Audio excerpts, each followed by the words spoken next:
On February 25th, 1996, Los Angeles police responded to an emergency call in Chinatown. A man had been gunned down in front of his home and an apparent robbery gone wrong. Police soon discovered the man's shocking identity. he was Haing S, a doctor and actor who had won the Academy Award for Best Supporting Actor in 1984. The death was obviously a homicide. The official story was that Ngor was attacked by a local gang who wanted his money and possessions. Supposedly, 3 gang members were attempting to rob Ngor and ended up taking his life in the process. But the details didn't add up. If the gang were trying to rob Ngor, they did a terrible job. They didn't even bother searching his pockets and left about $2,900 cash behind at the scene. Ngor was a Buddhist who was known for giving his money and time away freely to those in need, so it seems unlikely that he'd be willing to die over a relatively trivial sum of money. So why did this philanthropist and Oscar-winning actor meet with such a cruel random death? It turns out it might not have been random at all. There are 2 main theories as to why Haing Ngor was killed. One is heartbreaking and the other is deeply disturbing. But before we can discuss why he might have died, we first have to discuss the amazing life of Haing S, a man who came out of nowhere, escaping the worst situation imaginable to win the coveted Academy Award. Haing Somnang Ngor was born on March 22, 1940 in Samrangyong, a small village in Cambodia, which was part of French Indochina at the time. Despite his humble origins, Ngor was a brilliant student and managed to make a great career for himself. He studied hard and became a gynecologist and obstetrician in the capital of Cambodia, Phnom Penh, not to be confused with Phnom Penh. The young Haing Ngor must have thought his life was set. He was a successful doctor with a wife and family, but then tragedy struck in Cambodia and Ngor's destiny would be changed forever. In 1975, Cambodia was taken over by one of the most evil regimes in history, the Khmer Rouge. Ngor would be in particular danger from the new government for a super bizarre reason. The Khmer Rouge were a weird mix of communists and traditionalists. They were led by the enigmatic Pol Pot, who had an insane vision for Cambodia. It was called Year Zero.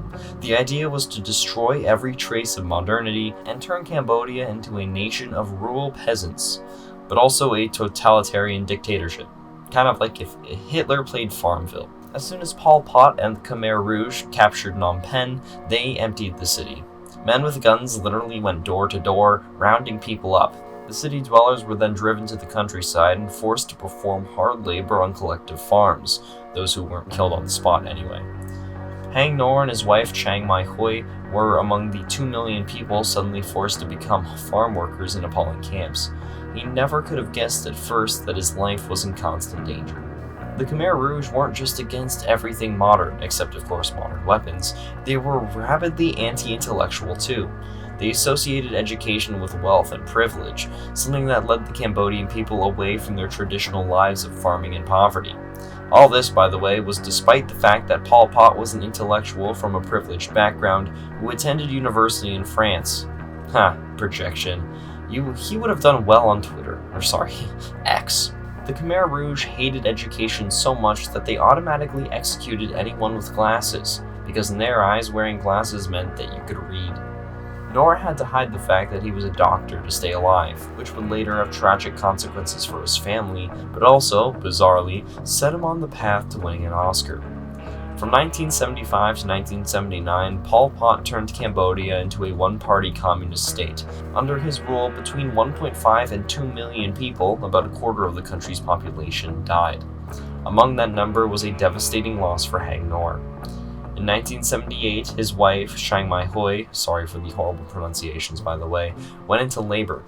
Unfortunately, the birth was troubled and she required surgery to both save herself and the baby. Ngor easily could have performed this surgery under regular circumstances, but he couldn't do it under the eyes of the Khmer Rouge. Doing so would have revealed him as a doctor and put their entire family at risk of execution. Ngor was devastated by the loss of his wife, but he resolved to survive.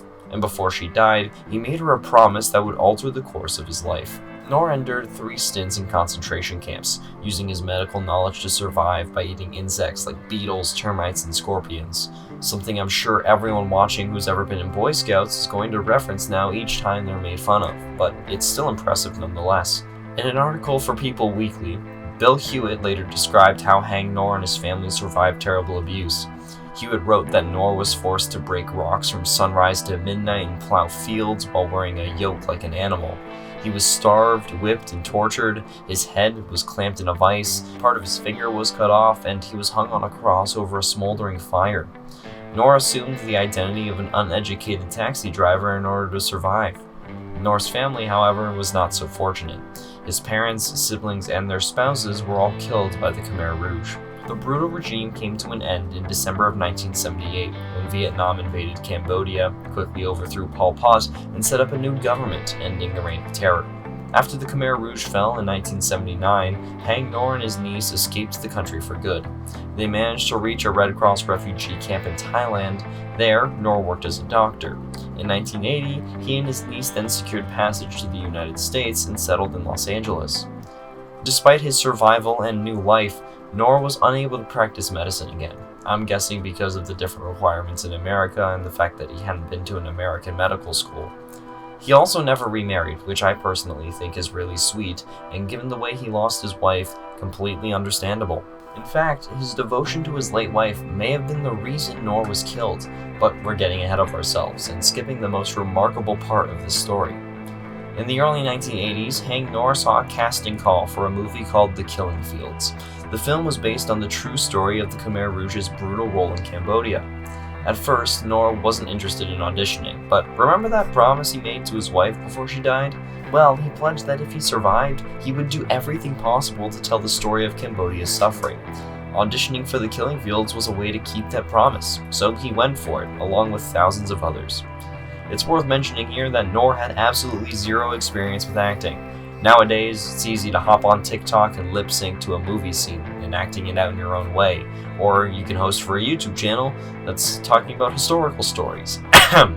But back in the 80s, it wasn't that easy. It's not like the Khmer Rouge were big on community theater.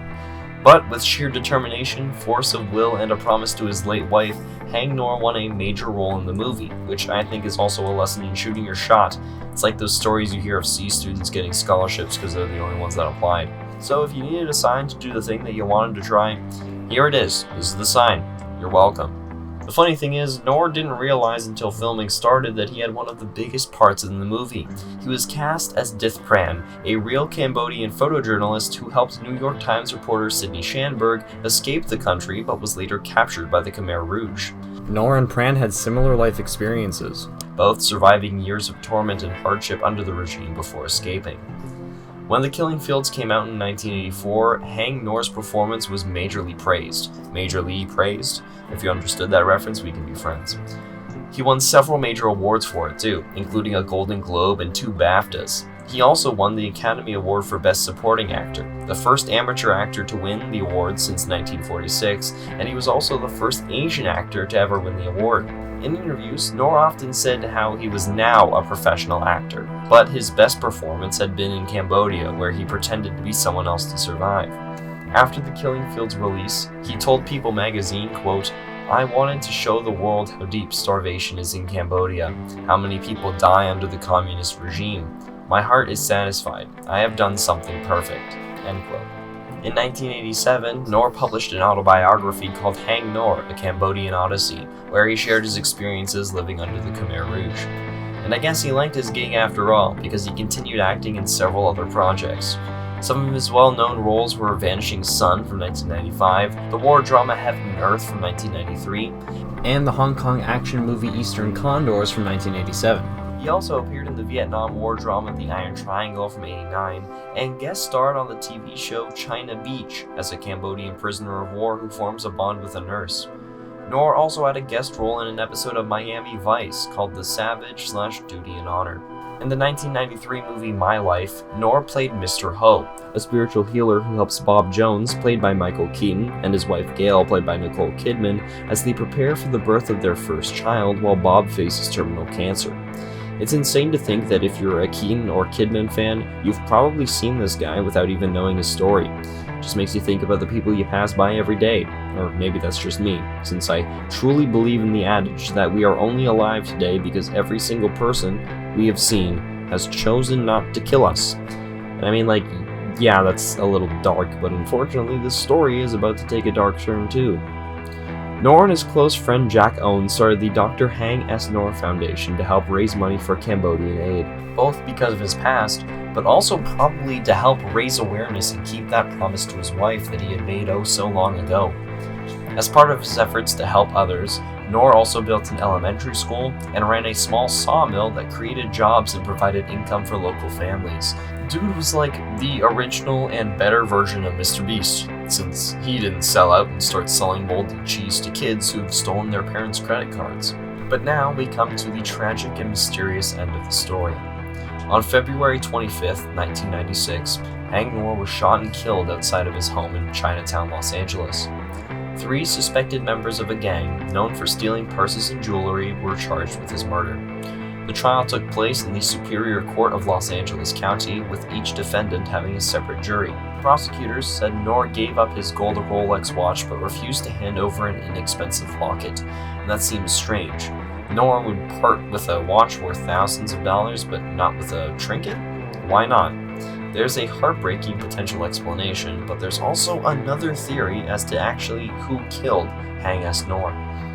Defense lawyers argued that the murder might have been politically motivated, possibly ordered by Khmer Rouge supporters.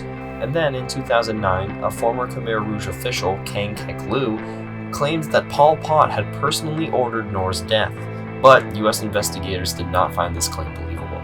Some questioned the robbery theory since $2,900 in cash was left untouched, suggesting the thieves either didn't search Ngor's pockets, which would be a rookie move, or it wasn't really a robbery.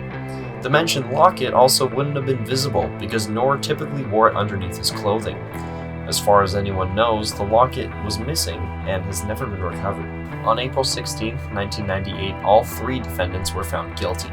Coincidentally, the same day Pol Pot's death was confirmed. Tak Sun Tan was sentenced to 56 years to life, Indra Lim to 26 years to life, and Jason Chan to life without parole. In 2004, Tak Sun Tan's conviction was briefly overturned after a court found that prosecutors had used false evidence to sway the jury, but the ruling was later reversed and his conviction was upheld in 2005, which to me makes things all even murkier, because what did he have to do in 2004? After Haing Ngor's death, many Cambodians claimed a share of his estate, with one woman even saying that she had married him in the US. But I mean, knowing what happened to his wife, we know that it isn't true. And just goes to show how shamelessly money-hungry people can be, or that he maybe just had a stalker and wasn't aware.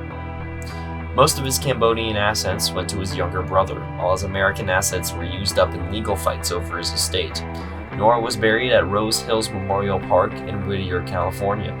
After the release of The Killing Fields, Ngor told a New York Times reporter, quote, "If I die from now on, okay, this film will go on for 100 years. Dith Pran, the man Ngor played in this movie, also said after his death, quote, "He is like a twin with me. He is a co-messenger, and right now, I am alone." Oh wait, and one last thing. That locket? Why might Ngor have refused to hand it over? It contained a photo of his late wife, the person that he loved the most, who extracted the promise that changed his life forever. Ngor was obviously fearless in the face of evil. He really might have laid down his life to protect that priceless artifact. So, what do you think? Do you have any suspicions about Haing Ngor's death? Be sure you let us know in the comments, and let us know about any other crazy stories in the past that you want to see us cover. Thanks for watching.